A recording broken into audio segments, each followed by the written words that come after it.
Ravi de vous retrouver pour un nouveau point de marché, c'est Riquet et aujourd'hui je vous propose qu'on se parle du gold, puisqu'on s'est beaucoup parlé des indices ces derniers temps avec une belle actualité. C'est vrai que ça faisait longtemps que je vous avais pas parlé du gold sur la chaîne, donc je trouve que c'est le bon moment, d'autant plus que on est plutôt dans une semaine d'attente avec les news dont j'ai parlé hier, avec notamment Jackson Hole en fin de semaine, et je trouve ça intéressant d'aller voir d'autres horizons et de parler un petit peu du gold. Alors le gold, où est-ce qu'on en est? Parlons un petit peu du fondamental dans les grandes lignes, encore une fois, hein, l'idée n'est pas de jouer à l'expert économique, mais d'essayer de détecter un petit peu qu'est-ce qui s'est passé depuis le début de l'année, comprendre les différents mouvements, voir où nous en sommes et définir à la fin des plans de swing et de day trading que je vous partagerai donc tout au long de cette vidéo. D'abord, d'essayer de comprendre où est-ce qu'on en est. C'est toujours important, je pense, d'essayer d'avoir une idée globale de pourquoi le gold a fait tel ou tel mouvement depuis le début de l'année. Si on observe, on a eu une première phase d'accélération ici de février à avril qui s'est en partie, je dis bien en partie, justifiée par une première raison, celle où on pensait ici que la Fed allait baisser ses taux. Et vous le savez peut-être, le gold a plusieurs raisons pour monter ou descendre d'ailleurs, et l'une des principales, alors attention il n'y a pas que celle-ci, mais les principales ça va être contre l'inflation, lutter contre l'inflation. On entend souvent l'or comme valeur refuge, puisque quand l'inflation devient un petit peu incontrôlable, bah, finalement on aime réfugier ses économies ou autres dans le gold qui lui n'a pas vraiment de fluctuation à proprement parler. Quand je dis de fluctuation, c'est pas en termes de prix, mais en tout cas dans sa valeur perçue, et donc ça permet bien entendu de se protéger contre la perte de valeur de sa monnaie dans laquelle on pourrait être exposé. Deuxièmement, il peut y avoir effectivement une décroissance, enfin en tout cas une décroissance, plutôt une perte de valeur du dollar, et je vais revenir dessus dans un instant, puisque comme le gold cote, hein, n'oubliez pas, contre le dollar, forcément quand le dollar est un peu plus faible, ça devient intéressant d'avoir plus de gold, hein, c'est la même chose avec le bitcoin notamment.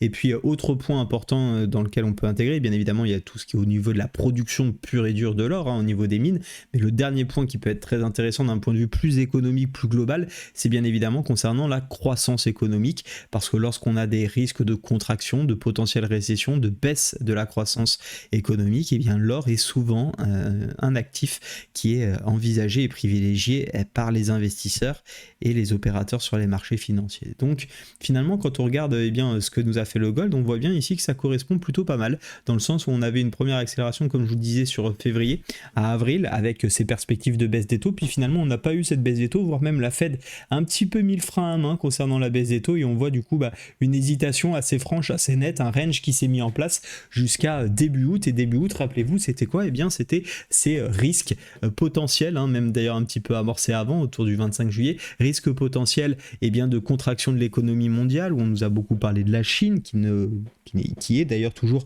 clairement dans un ralentissement économique, mais on a aussi commencé à parler d'une potentielle récession des États-Unis, même si aujourd'hui elle semble écartée, ça a favorisé l'accélération du gold, et également on a parlé d'une baisse de taux des Fed, en tout cas c'est ce qui est envisagé pour les prochains mois. Et donc ce qui favorise également le gold et ce qui lui a permis donc de reprendre sa dynamique haussière. Donc on voit bien ici qu'en essayant de décortiquer les grandes lignes, encore une fois, il y a sûrement d'autres choses qui peuvent jouer, les conflits, la production encore une fois de l'or dans les mines, mais finalement en essayant de regarder un petit peu ce qu'il en est, on arrive à comprendre pourquoi le gold est globalement haussier d'un point de vue moyen-long terme. Ok. Maintenant d'un point de vue plus court terme et d'un point de vue technique, qu'est-ce qu'on observe? Eh bien si je descends dans le 4 heures, on a effectivement ce gros range, hein, donc cette grosse borne rouge ici sur les prix des 2450 qui a réussi à être franchi assez nettement ici en août, avec le joli petit pullback, le tout petit W qui va bien, on reprend notre dynamique haussière, on vient buter sur une zone de résistance à 2515, 2520, sur lequel on est venu quasiment retester hier, presque, avec ce petit point de retest, et désormais on a des jolies configurations, notamment chartistes, qui sont en place pour essayer de trouver des objectifs pour ceux qui seraient intéressés pour acheter de l'or. Alors comment on fait? Il y en a plusieurs des configurations chartistes qu'on peut observer. Déjà la toute première qu'on a, premièrement c'est le report du range, report de la hauteur de ce range, donc ça c'est quelque chose que vous pouvez faire régulièrement. Dès que vous avez un range et qu'il est résolu, un des objectifs techniques que vous pouvez faire, c'est vous appuyer sur la zone de cassure, reporter la hauteur, et bien évidemment vous déterminez une zone. Donc ici on est sur les 2590, pour ma part c'est 2580, 2600, on est à peu près dans la zone 2600 avec un chiffre un peu plus rond qui pourrait effectivement nous permettre d'avoir ce premier objectif. Objectif 1 pour la hausse, 2600. Deuxième objectif, beaucoup plus long terme et beaucoup plus long, ça serait de considérer ici ce qu'on appelle un drapeau. Alors ça c'est une figure chartiste que j'affectionne tout particulièrement.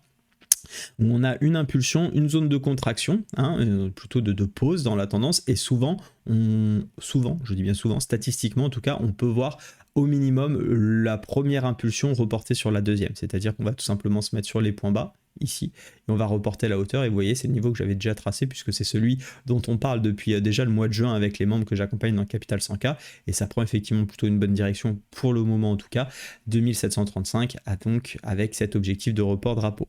Plus court terme, il y a des belles choses aussi à faire puisqu'on avait une petite tasse avec Hans que mon cher Fabien nous a très gentiment identifié également dans le groupe. Qu'est-ce que c'est qu'une tasse avec Hans? C'est tout simplement une configuration comment vous expliquer, est-ce que j'ai pris le bon? Oui, j'ai pris le bon.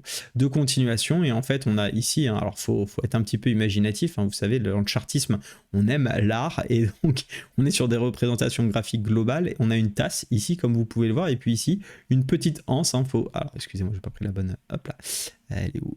Arc. Et ici une petite anse, donc imaginez que vous prenez votre café, vous prenez la anse et puis vous la buvez. Alors pourquoi elle est intéressante cette figure? Encore une fois, hein, l'idée, comme j'explique toujours, c'est pas juste de connaître les figures chartistes, c'est d'essayer d'en comprendre finalement la construction et ce qu'elles nous disent. Hein, attention à pas faire du mimétisme et juste à essayer de recopier ou à trouver des potentiels patterns. Non, en fait, ce qu'il faut comprendre, c'est qu'on est dans une tendance haussière, on a un niveau qui bloque ici, on a fait une première tentative sur laquelle on a une correction, on a retenté la cassure, ici on le voit à plusieurs reprises, ça n'est pas passé. Le prix a légèrement corrigé, mais les acheteurs se sont remanifestés beaucoup plus tôt. Et en fait, c'est ça qui est intéressant avec une tasse avec Hans, c'est de tout simplement voir que finalement, les acheteurs ne laissent pas les prix redescendre et souhaitent vraiment payer, rentrer pour finalement avoir une bougie d'impulsion. Et comme vous le voyez ici, on a une très belle validation vendredi, très belle cassure, assez franche de ce niveau-là, qui permet finalement de valider ce niveau de résistance qui devient donc polarité désormais, puisqu'on voit qu'on s'est quasiment réappuyer dessus, et l'objectif ça serait donc de continuer. Comment on fait des objectifs avec la tasse avec Hans? Ça fait partie de ce qu'on apprend également dans la formation. Hop, on reporte la hauteur ici de la Hans, premier niveau 2565, objectif 1 comme on dit, objectif 2, vous prenez la taille de la tasse que vous pouvez aller chercher, et vous allez chercher le niveau ici des 2621. C'est des petites idées de trade, de façon de déterminer des objectifs, bien évidemment, libre à vous de les déterminer comme vous le souhaitez. On avait également la possibilité d'observer ici, dans cette plutôt belle dynamique haussière, également une sorte de triangle ascendant, de façon on en verra souvent, et d'ailleurs vous trouverez très souvent des tasses avec Hans dans des configurations de triangle ascendant, avec premier contact, deuxième contact, troisième contact, quatrième contact, on casse, on pull back, et là pareil, l'idée c'est de reporter, finalement ça revient exactement à au même objectif que la tasse que vous pouvez reporter sur quasiment les 2600, et on voit que les 2600 finalement c'est un niveau entre la hauteur du range, la tasse avec Hans, le triangle ascendant, finalement qui correspond plutôt bien à nos perspectives de projection, et donc qui est un niveau, je pense, qui sera intéressant à essayer de travailler en termes d'objectifs pour ceux qui sont là pour du swing trading, ou en tout cas qui souhaitent accompagner cette montée du gold même dans des plus petites unités de temps. Ici, pas de raison de chercher des ventes, hein, on ne vend pas bien évidemment un actif aussi haussier. Alors, regardez un petit peu les accélérations du gold. Il y a quand même peu à parier que dans ces grandes accélérations, on pouvait s'en sortir avec des ventes. En revanche, c'était effectivement beaucoup plus simple de vendre à partir du moment où la tendance était retournée. Par exemple, ici, où on avait fait un joli double top. Et là, vous voyez, effectivement, valait mieux être dans les ventes parce que tout simplement, la tendance n'était plus haussière. D'où l'importance de bien regarder les grosses unités de temps, essayer d'identifier les grosses tendances, attendre les belles zones de repli, s'appuyer dessus, s'assurer que le contexte fondamental dans les grandes lignes correspondent, et bien évidemment intégrer du money management. Ma transition est trouvée puisque hier j'ai lancé officiellement donc ma formation sur le money management. Il y a moins 50%, il reste quelques places à ce prix là. Vous avez la possibilité de nous rejoindre en passant par mon canal Telegram, ou si vous êtes inscrit à ma liste mail, donc n'hésitez pas. Pour rejoindre le canal Telegram, c'est en description. Je n'ai pas envie d'en faire une promotion énorme, de toute façon il reste que quelques places, donc si vraiment vous avez envie de structurer votre approche des marchés financiers et d'avoir des vraies bases de gestion de risque, comprendre l'intérêt du money management, je vous invite bien entendu à nous rejoindre. Quand je vois, j'avais fait des petits exercices dernièrement sur le canal Telegram qui étaient franchement pas terribles en termes de réponse. Je pense que ça aidera le plus grand nombre, parce que je vois pas comment on peut aujourd'hui faire du trading sans intégrer des stratégies de money management. Voilà, en tout cas j'espère que cette analyse du gold vous a plu. Si c'est le cas, n'hésitez pas à me le faire savoir en commentaire, et je n'ai plus qu'à vous souhaiter une belle et agréable journée. Soyez prudents sur les marchés. Ciao.